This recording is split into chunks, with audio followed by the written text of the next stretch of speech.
Mereka mungkin bisa menafikan siapa yang menurunkan Al-Quran.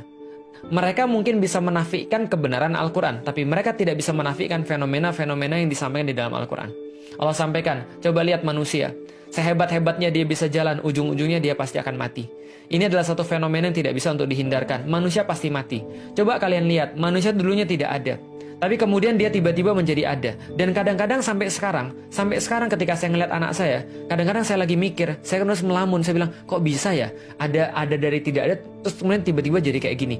Jadi tumbuh, jadi dewasa, tiba-tiba bisa melakukan segala hal. Ya, orang-orang yang sudah punya anak biasanya pernah mikir kayak begini. Mereka tuh merasa takjub banget, kok bisa ya? Kok bisa ya? Bahkan ketika masih di dalam perut ibunya pun kita sudah mikir begitu. Kok bisa ya? Ada terjadi kayak gini, bentuknya jadi kayak manusia. Padahal dari ketiadaan. Di dalam perut itu nggak ada apa-apa, tiba-tiba dari kecil, tiba-tiba jadi besar, lalu tiba-tiba jadi anak yang bisa kayak begini. Dan sampai sekarang secara biologis pun tidak ada yang bisa menjelaskan bahkan bagaimana dari sperma dan ovum, kemudian mereka bergabung jadi zigot, dari zigot jadi morula, morula jadi blastula, blastula kemudian berkembang terus membelah diri, dan tiba-tiba sel yang identik itu tiba-tiba berubah di saat tertentu, tiba-tiba seolah-olah mereka tahu untuk apa masing-masing. Bayangin ya, zigot itu identik karena sudah melebur antara sperma dan ovum.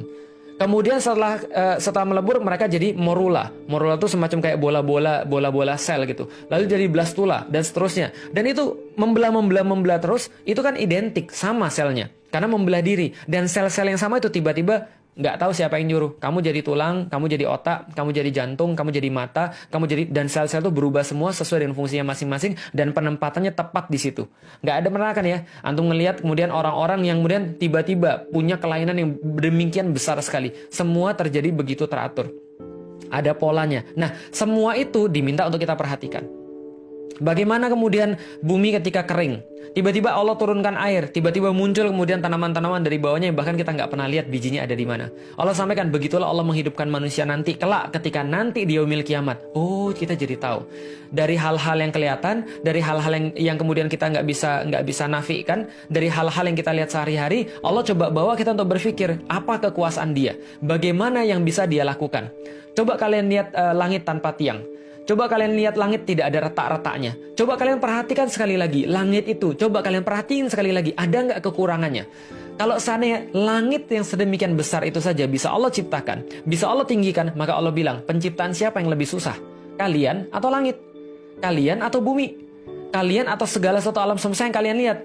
Dan kalau kalian merasa hebat, kalian tahu nggak? Sudah berlalu sebelum kalian orang-orang yang hebat yang mereka semua harus tunduk mengakui kehebatan satu zat yang lebih tinggi daripada mereka. Kalian coba jalan-jalan lah. Kalau nggak percaya, lihat bagaimana kaum-kaum dulu lebih hebat daripada kalian dan mereka semua ambruk di hadapan kekuasaan yang maha hebat itu. Maka Allah mengantarkan kepada kita tanda-tanda yang suruh kita untuk mikir terus. Suruh kita untuk menggunakan akal. Suruh kita untuk kemudian untuk telaah, analisis. Sampai ketika seseorang tuh punya referensi-referensi ini yang dia perlukan, maka dia bisa beriman kepada Tuhannya dengan keimanan yang benar.